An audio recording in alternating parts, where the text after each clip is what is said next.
So, when it comes down to funerals, Ethel Kennedy had a funeral, and there were not one, not two, but three presidents attending. Now, I don't know if there are any lip readers in the room, but I could promise you one thing.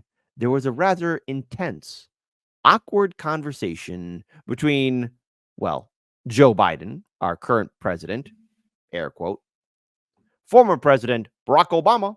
And the thing is, folks, if you know anything about body language, if you know anything about how people speak to each other, it's very rude for a person to talk to a person and not look them in the eye or look them in the face or look in their general direction. And then also, arms crossed like this. Arms crossed like this is a sign of being defensive, being angry, upset. You don't like the person you're around. This is what it indicates. It doesn't indicate strength. It indicates defensiveness, defensiveness, defensiveness. So I'll have all of you decide what's going on here. And of course, I'm going to be muting because there's some copyright music being played because it's only fair that we just keep this a little bit safe. But let's observe this conversation.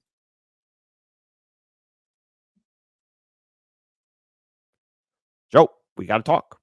And of course, Hard Lens Media, we're more than happy to add in our 2 cents. Joe, we need to talk. Hey, Jack, what's going on? Oh, Joe, do you even know who I am anymore? Crossing his arms. All right, there you go. Put me back in the game, Joe. No, Joe. Kamala's an idiot. Come on, man. Let me back in. I could run as president, man. I'll do good. No, no, Joe. No, no, no. I got the message from the cabal. Joe, you're done. You're through. You're through. And you got to help out Kamala.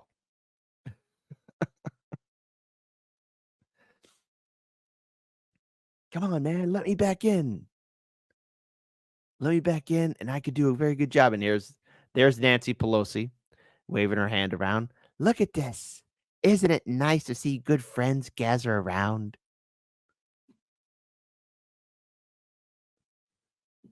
And as we continue on looking at this, it's clear. It's clear they're having a very interesting conversation. You know they have to be talking about the election. And Bill Clinton's there probably thinking, I'm the only one here that's got his stuff together. Or either that he's eavesdropping in and he told Obama to maybe reel Biden in because there's been some ongoing back and forth between Kamala's camp and Biden's camp. And the next video I will be playing, see right there, right there. No, Joe, shaking his head. No, Joe, let me back in. Where are the lip readers at? If there's a professional lip reader, we need you right now. And of course, we got a couple people in here. This is some mafia shite, public place. Don't cause too much attention. Barely look at each other. Yep, look at that. Look at that. Turning his back, not even looking at him.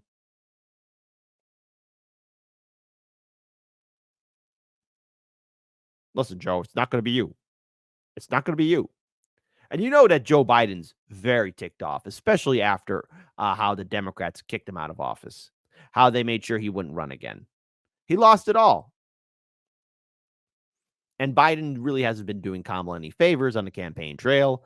And especially most notably with Kamala's epic failure with Fox News, it is clear that the legacy of Joe Biden is one of mental incompetence, the only president, I think, in our lifetime that has led us to World War III or could potentially lead us to the front door of World War III. And there seems to be a desperate attempt by Biden, at least in this video, to, I don't know, make apologies. He's trying to talk to Obama. But the thing is, Biden, you're the president, and you're not even being treated with any kind of respect whatsoever at all. And there's everyone there giving their respect to Ethel Kennedy. But right here, body language is key. They barely even like each other. They're barely even looking at each other. They're barely even talking to one another. You could tell by these three people, they hate each other. Again, Mr. President, Mr. President, Mr. President. How perfect for Ethel to have three great presidents of the United States speak with If only the American people knew what these three stooges did to us. You got good old Bill Clinton, who got rid of Glass-Steagall. Bill Clinton who wrote the Telecoms Act. Bill Clinton, who helped, again, boost up the prison-industrial complex. Bill Clinton, who ushered in the age of neoliberalism and corporatism amongst the Democratic Party, thus turning it into the cesspool that it is. But one can argue that it's always been that kind of cesspool. Then you got Barack Obama, who said we have to look forward, not backwards. Barack Obama, who said, we're not going to hold anyone accountable in the Bush-Cheney administration for leading us to not one but two devastating wars. Same Barack Obama who took us from 2 wars to 7 wars. Same Barack Obama who made sure that the people who caused the 2008 economic collapse got away with it. Same Barack Obama who set up those infamous kids in cages. Same Barack Obama who also ushered in, yes, you know him, you love him, Donald Trump. Same Barack Obama that got rid of habeas corpus. One hell of a president, don't you think? And then finally, Joe 30330, whose legacy is he's the architect of the neoliberal nightmare. He's been in politics for decades. He's the one who gladly wrote Bill Clinton's crime bill. This is the guy who said he gladly prostituted himself to corporations. This is the guy who sided with credit card corporations to make student debt what it is. Same Joe Biden who was against busing and desegregation, and the same Joe Biden with his presidency led us to World War III, a crumbling economy, crumbling infrastructure, unchecked corruption, mass incompetence all around. Give it up for the 3 best presidents of the United States. Folks, when Nancy Pelosi made that statement, do you think there was any sincerity behind it? Do you think that these are the best presidents of our lifetime? Type 1 for yes, Kit. They are the best. They're great presidents. Type 2, the reason why things suck is because of these 3 idiots. So let's talk about it. I wonder how many 2s are going to be in the chat. So it may not have just been a funeral, but that sullen look on President Biden's face, seated just down the pew from him at Ethel Kennedy's funeral service Wednesday, was former House Speaker Nancy Pelosi, with whom he hadn't spoken to in almost 3 months. My goodness, is it a lover's quarrel? Pelosi, 84, was spotted walking behind Biden, 81, who had his back turned to her while taking his spot in the pew next to former Presidents Barack Obama and horny Bill Dog Clinton. At one point, she got up to eulogize the late 96-year-old Kennedy matriarch. As she stood and walked in front of the president, he gazed ahead and had his hand over his mouth. Pelosi then acknowledged the 3 presidents in attendance. And you could tell that Joe Biden is just miserable being there. Look at these people. Look at these people. Now let's go ahead and keep pushing forward. Mr. President, Mr. President, Mr. President, Pelosi bellowed out at one point during her speech. How perfect for Ethel to have 3 great presidents speak. Obama, 63, appeared to smile, but Biden looked blankly at Pelosi because you know he's angry. I mean, listen, folks. They screwed him over. Obama, 63. Wow, I didn't know he was 63. He looks a lot older.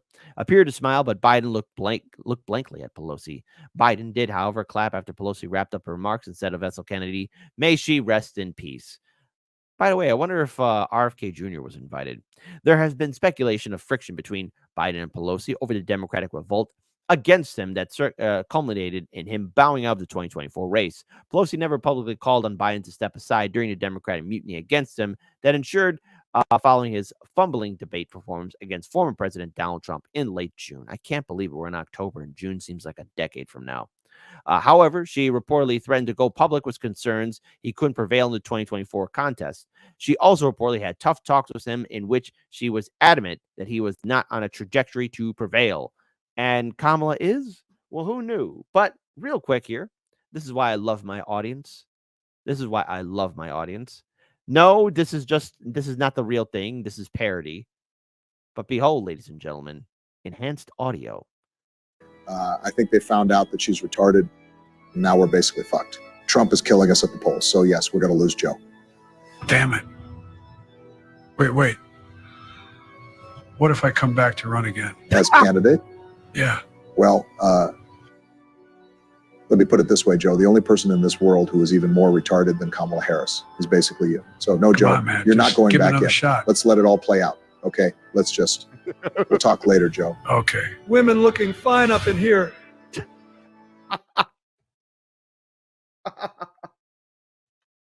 Oh, no, man. One more time. So is Kamala doing okay?